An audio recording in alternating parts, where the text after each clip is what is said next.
Hello दोस्तों, स्वागत है आपका मेरे YouTube चैनल पर।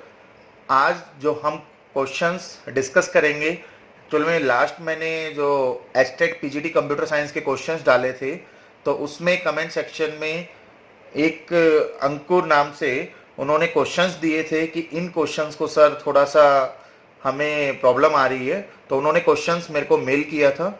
उन्हीं क्वेश्चन को मैंने देखा और काफ़ी इंपॉर्टेंट थे, तो मेरे को लगा कि आपको भी ये क्वेश्चंस का सॉल्यूशन पता होना चाहिए। तो मैंने उन्हीं क्वेश्चंस के ऊपर, काफ़ी इंपॉर्टेंट क्वेश्चंस थे, ये इंपॉर्टेंट कंसेप्ट को यूज़ करके बनाए हुए हैं, तो मैं उन्हीं क्वेश्चंस के ऊपर वीडियो बना रहा हूँ, जो कि हम क्वेश्चन स्टार्ट करते हैं एग्जाम पॉइंट ऑफ व्यू से। पीजीटी कंप्यूटर साइंस में भी ये हेल्प करेगा, टीजीटी कंप्यूटर साइंस में भी, या किसी भी लेवल की आप प्रिपरेशन कर रहे हो तो काफ़ी अच्छे क्वेश्चंस है। तो इन्हीं क्वेश्चंस को हम डिस्कस करते हैं।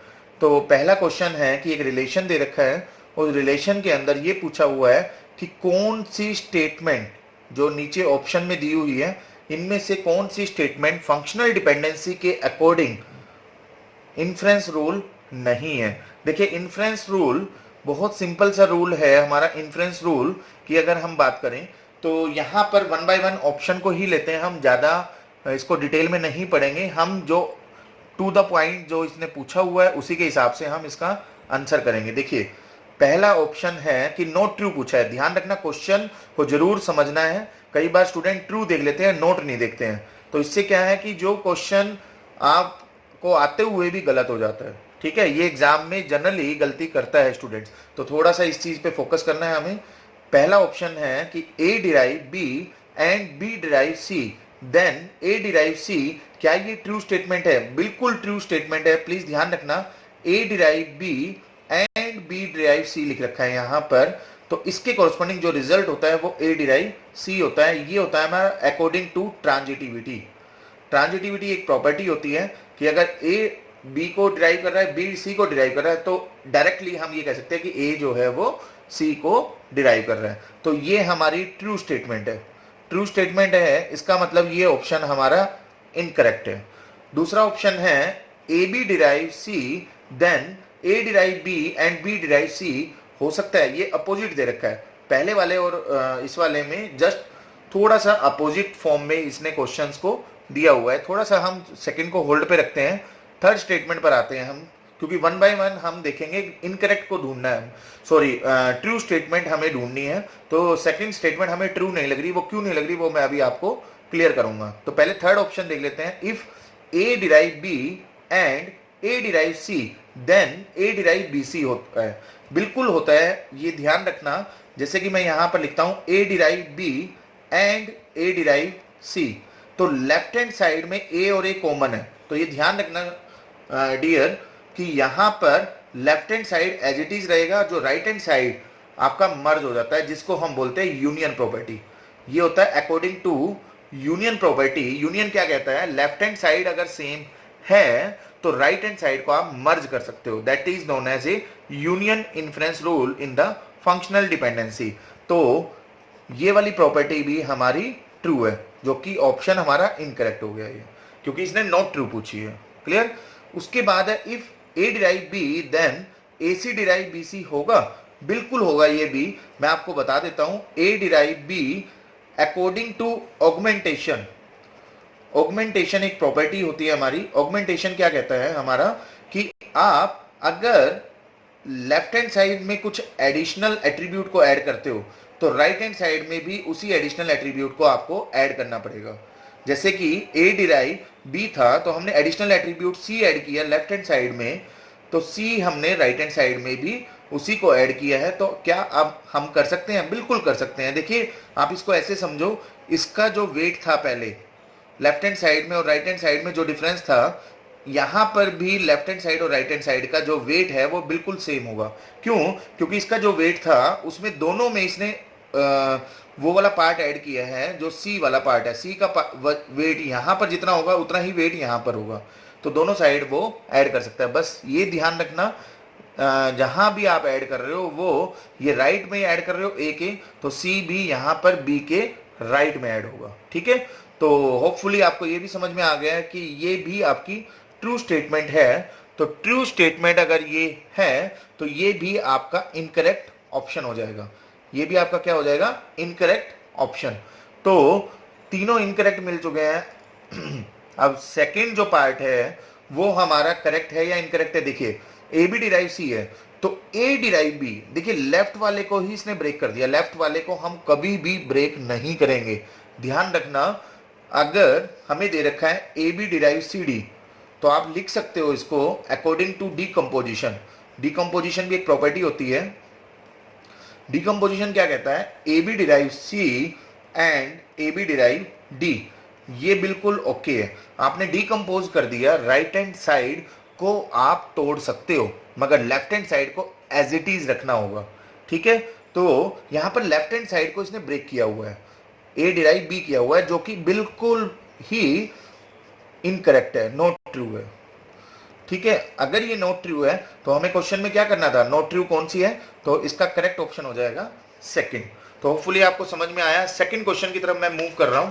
सेकंड क्वेश्चन है हमारा फंक्शनल डिपेंडेंसी के ऊपर ही सेकंड क्वेश्चन दिया हुआ है, इसको देख लेते हैं एक बार। सेकंड क्वेश्चन है क्या, तो यहां पर देखिए फंक्शनल डिपेंडेंसी की डेफिनेशन के ऊपर क्वेश्चन है। सिंपल सा क्वेश्चन क्या है, फंक्शनल डिपेंडेंसी होती क्या है, उसी के बेस पे ये क्वेश्चन आया हुआ है। जैसे कि फंक्शनल डिपेंडेंसी है क्या एक्चुअल में, थोड़ा सा आइडिया समझ लेते हैं। फंक्शनल डिपेंडेंसी का एक एग्जांपल ले रहा हूं मैं। जैसे कि मान लीजिए एक आधार नंबर है, एक एट्रीब्यूट है आधार नंबर, एक है नेम, ठीक है। अगर किसी का आधार नंबर, जैसे कि मान लीजिए यहां पर आधार नंबर है इस टाइप से, ठीक है, तो इस टाइप से 12 डिजिट का आधार नंबर होता है। इसी टाइप से यहाँ पर 12 डिजिट का आधार नंबर एक दिया हुआ है, तो दो आधार नंबर मैंने लिए, तो यहाँ पर जो पहले वाला और नेक्स्ट वाला मैंने सेम लिख दिया, मतलब फर्स्ट और थर्ड दोनों सेम आधार नंबर है।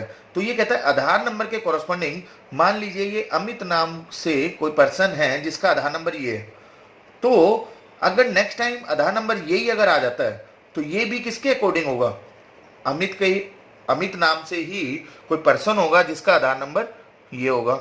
मैं ये कहना चाह रहा हूं फंक्शनल डिपेंडेंसी होती क्या है, फंक्शनल डिपेंडेंसी होती है आपकी कि नेम जो है वो किसके ऊपर डिपेंड कर रहा है, आधार नंबर के ऊपर डिपेंड कर रहा है, ठीक है।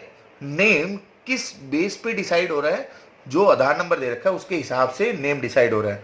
तो यहां पर हम कह सकते हैं name is dependent on Aadhaar number. So this is the functional dependency. Functional dependency ये निकल के आ गई हमारी, ठीक है जी। तो यहां पर हम ये कह सकते हैं कि name is dependent on the Aadhaar number. अगर मैं यहां पर अमित लिख देता हूं और यहां पर अमित की जगह सुमित लिख देता हूं, तो ये फंक्शनल डिपेंडेंसी इनकरेक्ट हो जाएगी हमारी, ठीक है। ये फंक्शनल डिपेंडेंसी हमारी एग्जिस्ट नहीं करेगी, ठीक है। तो होपफुली आपको समझ में आया। तो मैं यहां पर ये कहना चाह रहा हूं लेफ्ट हैंड साइड वाले में जो भी वैल्यू दी हुई है, अगर सेम वैल्यू दी हुई है, अगर लेफ्ट हैंड साइड में सेम वैल्यू दी हुई है, तो उसके कॉरस्पॉन्डिंग फर्स्ट के कॉरस्पॉन्डिंग जो राइट हैंड साइड में वैल्यू है, तो पूरे थ्रू आउट टेबल में उस वैल्यू के लिए नेम जो है वो कॉमन होगा। तो यहां पर हम देखते हैं फंक्शनल डिपेंडेंसी कौन सी होल्ड कर रही है। तो यहां पर देखिए A B derive D, A B derive D, अगर आप यहां पर देखो ए और बी का कॉम्बिनेशन बना के एट्रीब्यूट बनाया है इसने, तो A1 B1, यहां पर है A1 B2, यहां है A2 B2, A3 B3। तो मैं अगर यहां पर इन दोनों को कंबाइन कर दूं, तो कंबाइन करने के बाद चार रो जो है वो क्या आ गई है, A1 B1, A1 B2, A2 B2, A3 B3, ठीक है जी। तो यहां पर देखो कोई भी कॉमन नहीं है, कॉमन का मतलब दोनों का कॉम्बिनेशन एक रो बन गई है, तो कोई भी कॉमन नहीं है, तो हमें राइट हैंड साइड देखने की जरूरत नहीं है। अब बात को समझो जो मैं कहना चाह रहा हूं, यहां कॉमन था तो हमने राइट हैंड साइड देखा। शॉर्टकट बता रहा हूं मैं आपको, लेफ्ट हैंड साइड में अगर कोई भी कॉमन नहीं है, दो वैल्यू आपस में कॉमन नहीं है, तो राइट हैंड साइड की वैल्यू नहीं देखनी है, ठीक है जी। तो यहां पर ए बी के कॉरस्पॉन्डिंग डी हो, ए बी के कॉरस्पॉन्डिंग सी हो, कुछ भी हो, वो होल्ड करेगा, ठीक है। अब डी डिराइव ए, यहां अलग अलग एट्रीब्यूट है, तो देखिए डी के कॉरस्पॉन्डिंग ए दिया हुआ है, तो यहां पर D1 है, तो D1 देखते हैं पूरी टेबल में कहीं है, नहीं है, तो इसको छोड़ दो। D2 दिया हुआ है, D2 कहीं पर है, नहीं है, तो इसको भी छोड़ दो। D3 पूरी टेबल में देखेंगे D3 दिया हुआ है, बिल्कुल दिया हुआ है, तो इन दोनों के कोरस्पॉन्डिंग D3 के कोरस्पॉन्डिंग अगर A2 है तो इस D3 के कोरस्पॉन्डिंग भी क्या आना चाहिए था, A2 आना चाहिए था, जो कि A3 आ रहा है, तो ये होल्ड नहीं कर रहा, तो फर्स्ट ऑप्शन हमारा इनकरेक्ट हो गया। पहले वाला तो करेक्ट है, फंक्शनल डिपेंडेंसी को होल्ड कर रहा है, मगर दूसरे वाला करेक्ट नहीं है। ठीक है जी। इसी तरह से सेकंड ऑप्शन में देखें A B derive C, A B हम यहां चेक कर चुके हैं, तो ऑब्वियसली ये भी होल्ड करेगा। क्यों? क्योंकि ए बी में कोई भी कॉमन वैल्यू नहीं है, तो राइट हैंड साइड कुछ भी दिया हुआ तो वो हमेशा होल्ड करेगा। ठीक है जी। B derive D, B derive D के लिए अगर मैं देखूं तो यहां पर कॉमन देख लीजिए, B2 और B2 दे रखा है, B2 दे रखा है, यहां D2 और D3 दे रखा है, तो कॉमन वैल्यू नहीं है। B2 के लिए यहां D2 है, तो B2 के लिए यहां भी D2 होना चाहिए था, तो ये होल्ड नहीं हो रहा, तो ये भी हमारा इनकरेक्ट ऑप्शन है। ठीक है जी। उसके बाद है A B derive C, hold करेगा। B derive C, B derive C के लिए अगर आप देखो B1 के लिए C1 है, कोई दिक्कत नहीं, B1 कहीं दिया हुआ है, नहीं दिया हुआ।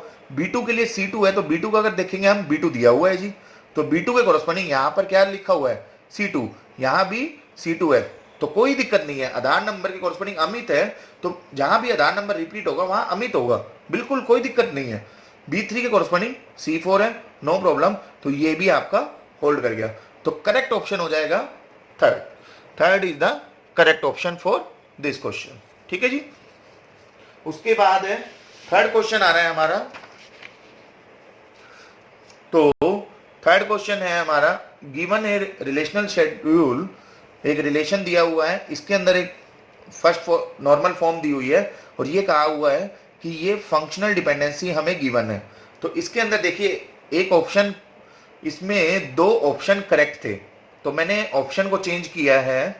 क्वेश्चन को थोड़ा सा देख लेना, यहां पर दिया हुआ था ए डिराइव एच, मैंने इस क्वेश्चन को चेंज कर दिया है क्योंकि दो आंसर इसके करेक्ट आ रहे थे। ठीक है, जो कि क्वेश्चन में गलत है, दो ऑप्शन करेक्ट नहीं होंगे। अगर ये किसी एग्जाम में आया हुआ है तो इसमें आपको एक्स्ट्रा वेटेज मिली होगी, नहीं मिली होगी तो आपको ऑब्जेक्ट करना था। तो यहां पर हम क्या चेक करेंगे, कौन सा लॉजिकली इंप्लाई कर रहा है। तो यहां पर देखिए लेफ्ट हैंड साइड वाले को उठाते हैं हम और उसका क्लोजर निकालते हैं। सिंपल सा तरीका है, AC का क्लोजर निकालेंगे तो जिसका भी क्लोजर निकालते हैं तो वो एट्रीब्यूट तो आएंगे ही आएंगे। फिर उसके बाद हम फंक्शनल डिपेंडेंसी को देखेंगे। तो देखिए A डिराइव B है, A आया हुआ है तो B भी आएगा क्लोजर में। A डिराइव C है, A आया हुआ है तो C भी आएगा, C ऑलरेडी है, कोई दिक्कत नहीं। C G, C तो आया हुआ है मगर G नहीं आया हुआ तो H नहीं आएगा। B डिराइव H, B आया हुआ है तो H आ जाएगा। हमें आगे चेक ही नहीं करना, हमें क्या चेक करना है, AC के क्लोजर में H आ रहा है या नहीं आ रहा। अगर आ रहा है तो ये होल्ड होगा, लॉजिकली इंप्लाई होगा, तो हम कह सकते हैं कि फर्स्ट ऑप्शन इसका करेक्ट ऑप्शन है। आप बाकी ऑप्शन चेक करिए, तो इसके अंदर AC के कोरस्पॉन्डिंग H आया हुआ है तो ही हम कह रहे हैं कि AC के क्लोजर में अगर H आया हुआ है तो AC इंप्लाइज H एग्जिस्ट करेगा किसके अंदर, इस क्वेश्चन के अकॉर्डिंग लॉजिकली इंप्लाई होगा, क्योंकि इसने लॉजिकली इंप्लाई पूछा है। C डिराइव H, तो C का क्लोजर निकालेंगे। C का क्लोजर हम निकालेंगे तो पहले वो जिसका भी क्लोजर निकालते हैं वो एट्रीब्यूट तो आता ही आता है। फिर C के कोरस्पॉन्डिंग लेफ्ट हैंड साइड में देखेंगे कहीं पर C आया हुआ है, नहीं आया हुआ कहीं पर भी, तो C के क्लोजर में सिर्फ C रह जाएगा, तो C इंप्लाई H नहीं करेगा क्योंकि C के क्लोजर में H नहीं आया है। क्लियर। उसके बाद हम क्या निकालेंगे, G का क्लोजर। G का क्लोजर निकालेंगे तो G के क्लोजर में क्या आएगा, G तो आएगा ही आएगा। G आया हुआ है लेफ्ट हैंड साइड में तो F भी आएगा। अब लेफ्ट हैंड साइड में देखेंगे G और F का कोई कॉम्बिनेशन है, नहीं है, बाकी फंक्शनल डिपेंडेंसी में तो GF आ जाएगा।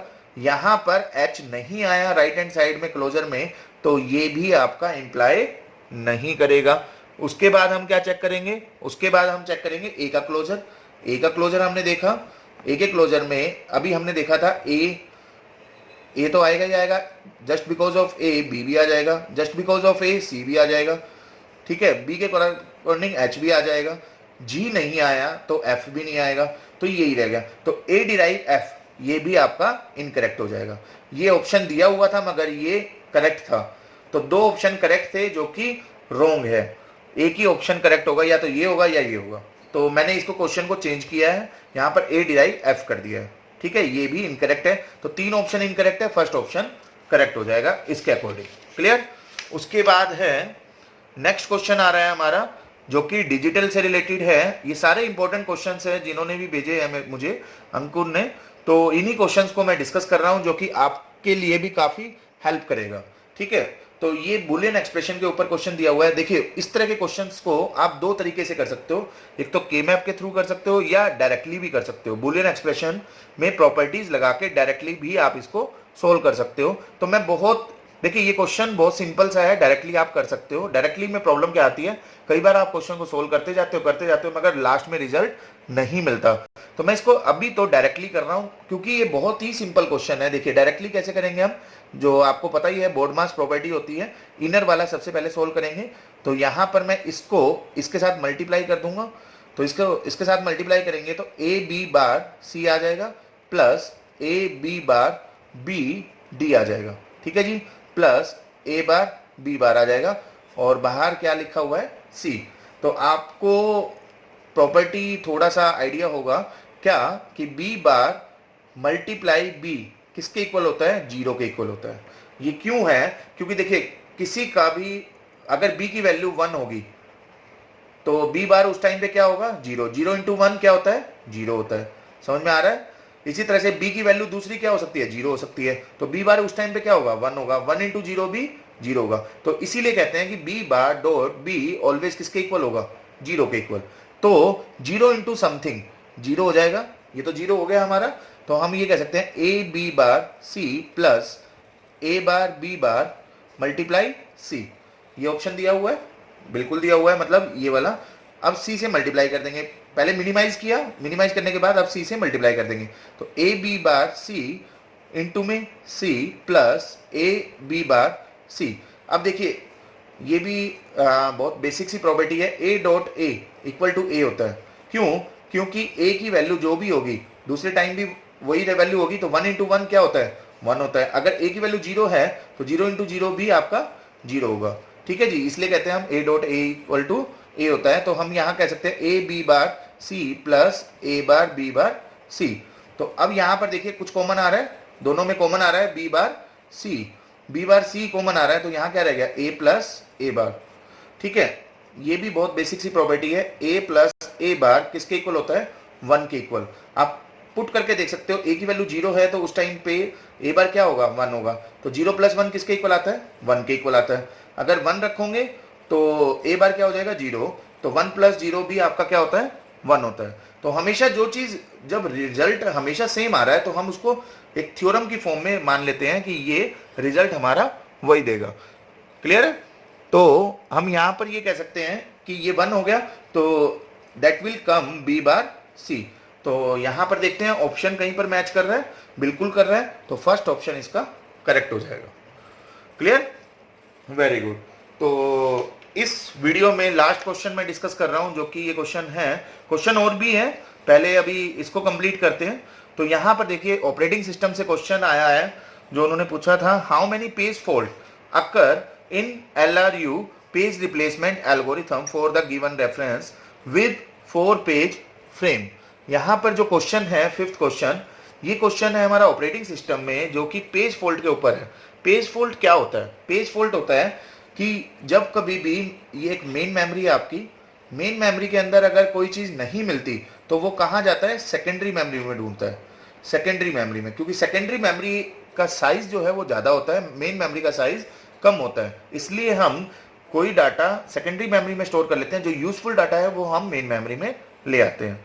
तो अगर मैं कोई चीज मेन मेमोरी में ढूंढ रहा हूं, अगर वो नहीं मिल रहा तो वो सेकेंडरी मेमोरी से डाटा लेके आएगा और सेकेंडरी मेमोरी से मेन मेमोरी में वो वैल्यू आएगी।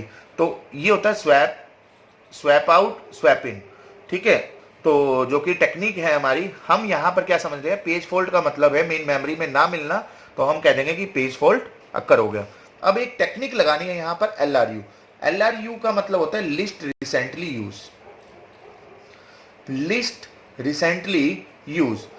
रिसेंटली यूज का मतलब है जो कम से कम यूज हो रहा है उसको हम रिप्लेस करेंगे। ठीक है, अब देखिए कैसे मैं अप्लाई कर रहा हूं। यहां पर क्वेश्चन दिया हुआ है 7 0 1 2 0 3 0 4 2 3 0 3 2 1 2 0 1।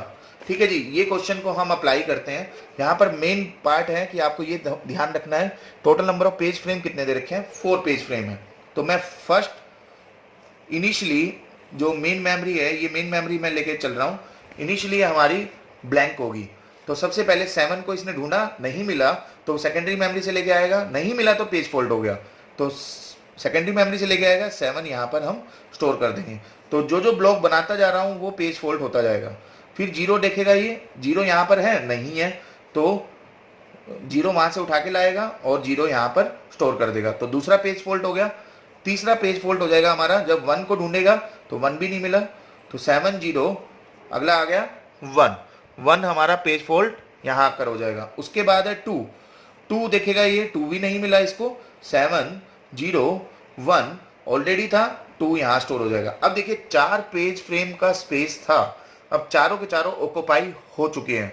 अब देखिए जब कभी भी जो भी टेक्निक लगानी है उस पर ध्यान देना है। अब देखिए नेक्स्ट आ रहा है 0 को चेक करेगा, 0 यहाँ पर ऑलरेडी है, तो पेज फॉल्ट नहीं होगा। पेज फॉल्ट कब होगा, जब कोई भी चीज को जो आप डाटा इंसर्ट कर रहे हो, जो चीज आप चाह रहे हो वो उसके अंदर नहीं है तो पेज फॉल्ट होगा। ठीक है, पेज फॉल्ट कब नहीं होगा, पेज फॉल्ट जब नहीं होगा, अगर अवेलेबल है तो देयर इज नो इशू, नहीं है तो पेज फॉल्ट होगा। ठीक है जी। अब नेक्स्ट वैल्यू आ रही है 3। अब 3 यहां पर देखेगा, 2 1 0 7 में से 3 नहीं है, तो हम किस पेज के कॉरस्पॉन्डिंग 3 को रिप्लेस करेंगे, ये मेन मुद्दा है जो कि हमारा हेल्प करेगा। टेक्निक कौन सी हमारी, LRU, list recently use. List recently use कहता है जो कम से कम यूज हो। वो कैसे पता करेंगे, देखियो मैं शॉर्टकट बता रहा हूं, 3 आपको इंसर्ट करना है, तो इससे पहले वाले से जितने भी है आप चेक कर लो, जो पेज फ्रेम यहां पर अवेलेबल है, जैसे कि यहां अवेलेबल है 0 अभी रिसेंटली यूज हुआ है तो इसको हम रिप्लेस नहीं कर सकते। उसके बाद 2 0 से पहले यूज हुआ है, इसको भी नहीं कर सकते। 1 ये भी अभी यूज हुआ है तो इसको भी नहीं कर सकते। तो हमारे पास लास्ट में जो यूज हुआ था वो कौन सा था, 7, तो 7 की जगह हम किससे रिप्लेस कर देंगे, 3 से। तो यहां पर पेज फॉल्ट हो जाएगा, 2 1 0 को हम रिप्लेस नहीं कर पाएंगे। 7 जो लास्ट में यूज हुआ था, लिस्ट सबसे कम जो यूज हुआ है वो 7 यूज हुआ है, तो 3 हम यहाँ स्टोर कर देंगे और 7 को यहाँ से हटा देंगे। ठीक है जी। उसके बाद 0 ऑलरेडी है, पेज फॉल्ट नहीं होगा। 4, अब देखिए यहां पर आ गए हम, जहां भी है उससे पहले वाले को चेक करो, तो 0 अभी यूज हुआ था, 3 अभी यूज हुआ था, फिर 0 ये तो ऑलरेडी हमने देख ही लिया यहाँ पर, फिर उसके बाद 2 अभी यूज हुआ है, तो 1 सबसे लास्ट में यूज हुआ है, लिस्ट यूज हुआ है, तो 1 की जगह हम किसको स्टोर कर देंगे, 4 को, तो 1 से रिप्लेस कर देंगे 4, तो यहां पर आ जाएगा ये। क्लियर। 2 ऑलरेडी है, 3 ऑलरेडी है, 0 ऑलरेडी है, 3 ऑलरेडी है, 2 ऑलरेडी है, अब 1 आ गया। अब देखिए 1 से किसको रिप्लेस करें हम, यहां पर पेज फॉल्ट होगा, तो जहां भी पेज फॉल्ट होगा वहां मैं ब्लॉक बनाता जा रहा हूं। देखिए किससे करेंगे, जिसको भी करना है उससे पहले वाला, 2 3 और 0, 2 3 और 0, इससे तो रिप्लेस करेंगे नहीं, किससे रिप्लेस करेंगे हम, 4 से। तो 2 को एज इट इज रख लेंगे, 4 की जगह क्या आ जाएगा, 1 आ जाएगा, 0 एंड 3। ठीक है जी। उसके बाद 2 और अवेलेबल है, 0 अवेलेबल है, 1 अवेलेबल है, तो टोटल नंबर ऑफ, यहाँ क्वेश्चन जो किया हुआ है वो क्वेश्चन किया हुआ है how many page fault occur in LRU page replacement algorithm. Option थे इसके, ए में था 9, बी में है ऑप्शन 8, सी में है 7 और डी में है 6। ये ऑप्शन दिए हुए हैं, ऑप्शन लिखना मैं भूल गया था। तो यहां पर देखिए पेज फॉल्ट कितना हो रहा है, 1 2 3 4 5 6 7, तो total number of page fault आ रहे हैं इसके 7। तो होपफुली आपको समझ में आया होगा। पांचों क्वेश्चन बहुत इंपॉर्टेंट क्वेश्चंस थे जो कि मैंने यहाँ पर डिटेल में आपको समझाया।